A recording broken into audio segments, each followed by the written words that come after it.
बिस्मिल्लाहिर्रहमानिर्रहीम। अस्सलाम वालेकुम। आप देख रहे हैं DDP एनालिटिका। अशरफ गनी जो कि 15 अगस्त को मुल्क से फ़रार हो गए थे, ऐन उस वक्त जबकि तालिबान काबुल में दाखिल हुए, और फिर उसके बाद उनकी मज़म्मत की उनके बहुत सारे अपने साथियों ने भी, और एक ये भी ख़बर चली कि वो अपने साथ बहुत सारा पैसा ले गए, बहुत सारे डॉलर्स जो नहीं ले जा सके वो वहीं एयरपोर्ट पे छोड़ दिए गए और उनको कोई और हाथ लगा गया।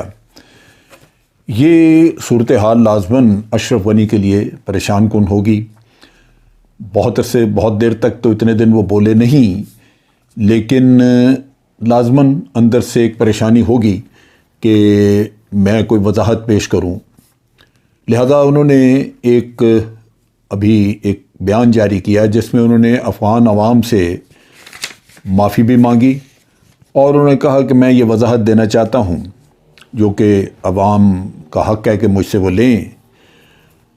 और उसमें उन्होंने पहली बात ये की कि मैं यहाँ से जो भागा अफ़गानिस्तान से, वो मैं ख़ुद नहीं जाना चाहता था, मैं तो बड़ा डटा हुआ था वहाँ पे, लेकिन मुझे मेरे स्टाफ ने मजबूर किया। अब स्टाफ कौन सा है ये आप बड़ा सही जानते हैं। अशरफ गनी वहाँ पे अपने खुशामदी, अपने चहेते फ़ौजी ऑफिसर्स को मुख्तलिफ़ ओहदों पे लगाते रहे।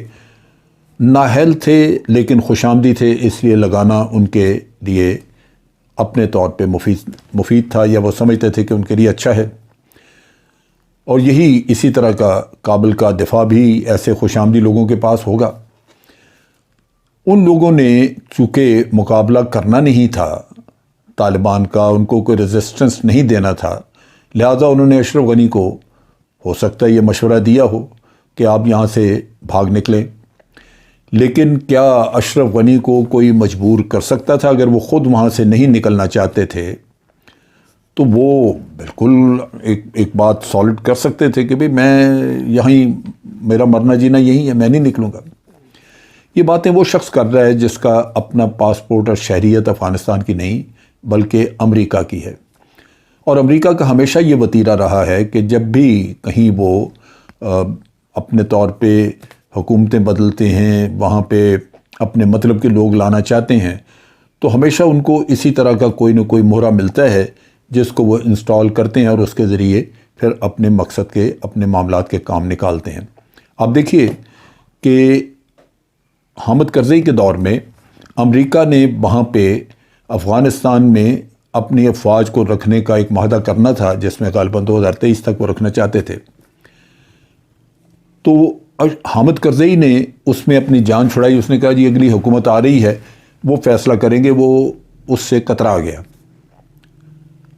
हालांकि वो उस ज़माने में अपने तौर पे उसको रद्द कर सकता था, लेकिन उसने रद्द नहीं किया, लेकिन ये भी नहीं किया कि अप्रूव किया, अपनी गर्दन छुड़ाई।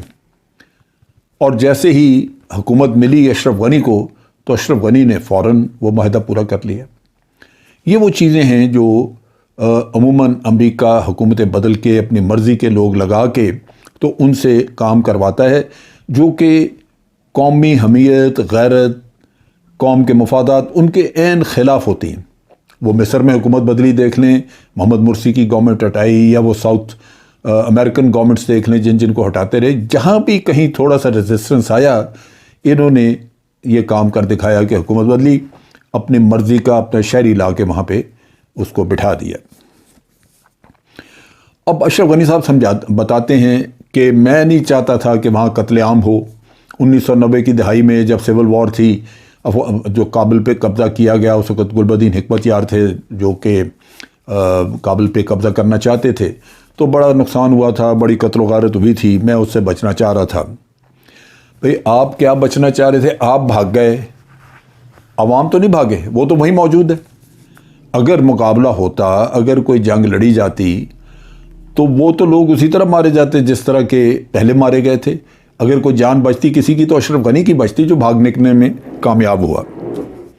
तो वो कहते हैं कि मेरी नीयत नहीं थी कि मैं अपने लोगों को इस हाल में छोड़ूं, लेकिन ये मजबूरी थी कि ताकि मैं सिविल वॉर से बचूं। हालांकि सिविल वॉर اشرف غنی اگر وہاں پہ طالبان کو پیغام بھیجتے کہ میں کوئی ریزسٹنس نہیں کر رہا، آپ آئیں، آ کے بیٹھ کے بات کریں، تو معاملہ سیدھا ہو جاتا. لیکن یہ اب بات کی باتیں ہیں، بعد میں جب سوچ آتی ہے تو پھر آپ اس طرح کی کہانیاں دنیا کو سناتے ہیں.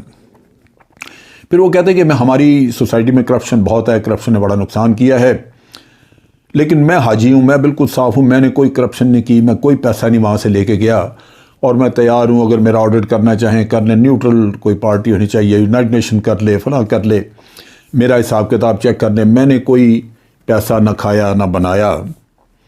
اب یہ وہ شخص کہہ رہا ہے جو کہ جس کے بارے میں انٹرنیشنلی گواہیاں موجود ہیں کہ یہ وہاں سے پیسہ لے کے اڑا.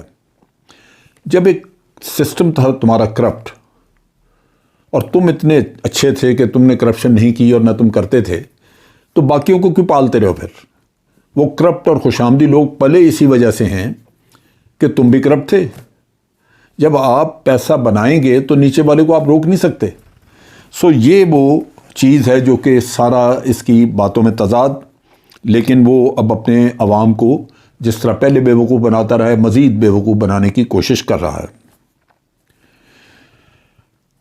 پھر اس نے جرگہ کی تعریف کی کہ جرگہ اچھا ہے، اس سے فیصلے ہونے چاہیے، ہمیں امن سے رہنا چاہیے. یہ سب بات کی باتیں ہیں. حقیقت یہ ہے کہ اشرف غنی نے تمام الیکشن دھاندلی سے جیتے. اسی وجہ سے عبداللہ کے ساتھ اس کی مخاصمت ہوتی رہی، اس کا فساد رہا دونوں الیکشنز میں. اب بھی جب ہوا تو عبداللہ نے تو اپنے علیحدہ حلف لے لیا ہوا تھا. اشرف غنی کو تو وہ حکمران مانتا ہی نہیں تھا. یہ تو امریکیوں نے ان کو دھمکی شمکی دے کے تو بٹھایا. آپ کو یاد ہوگا کہ امریکیوں نے کہا کہ ہم ان کو پیسے نہیں دیں گے مزید، اور جب ہم جو وعدہ کیا ہوا ہے پیسوں کا اس میں سے $2 بلین ہم روک دیں گے. تو ان کو خیال آیا کہ یہ تو ہم چل ہی نہیں سکتے، لہٰذا انہوں نے اس $2 بلین کی خاطر یہ آپس میں اشرف غنی اور عبداللہ نے معاملہ طے کر لیا. لیکن عبداللہ نے دل سے کبھی بھی اشرف غنی کو صدر تسلیم نہیں کیا تھا.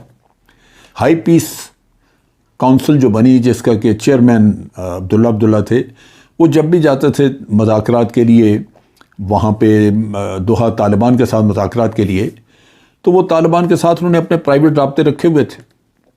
بعض چیزوں پہ ایک انڈرسٹینڈنگ وہ ان کے ساتھ ڈیولپ کرتے رہے. اشرف غنی کو انہوں نے سپورٹ نہیں کیا. سو اشرف غنی ٹوٹلی امریکیوں کے مفادات دیکھ رہا تھا. امریکہ کے دو اس نے کام کیے، ایک بھارت کے مفادات، ایک امریکہ کا مفاد. امریکہ نے آخر میں آ کے اس کو کک لگا کے باہر کیا، پھر بھی یہ بھاگے. جا کے اس نے واشنگٹن جا کے ملاقات کی بائیڈن سے، دوبارہ اس کو اس فساد میں جھونکنے کی کوشش کی، لیکن وہ تیار نہیں ہوا. وہ فیصلہ کر چکے تھے نکلنے کا. تو اشرف غنی جو ہے یہ پھر واپس آ کے مایوسی میں یہ پھر بھارت کے پتے کھیلتا رہا. بھارت آخری دن تک اس کو اسلحہ دیتا رہا، آخری دن تک اس کو انہوں نے گولہ بارود دیا تاکہ یہ اپنے اقتدار کی خاطر اپنے ہی لوگوں کو مارے، قتل و غارت کرے، خون خرابہ کرے. سوچنے کی اور کہنے کی بات یہ ہے کہ جب کسی بھی ملک کے اوپر مفاد پرست یا غدار لوگ مسلط ہو جائیں تو پھر عوام کا کوئی نہیں سوچتا.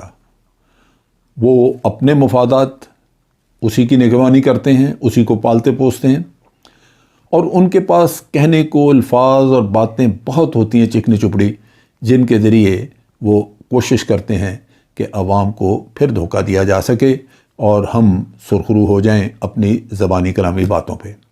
یہی کام اب اشرف غنی اپنے لوگوں کے ساتھ کرنا چاہتا ہے. آج کے لیے اتنا ہی. افواج پاکستان زندہ باد، پاکستان پائندہ باد.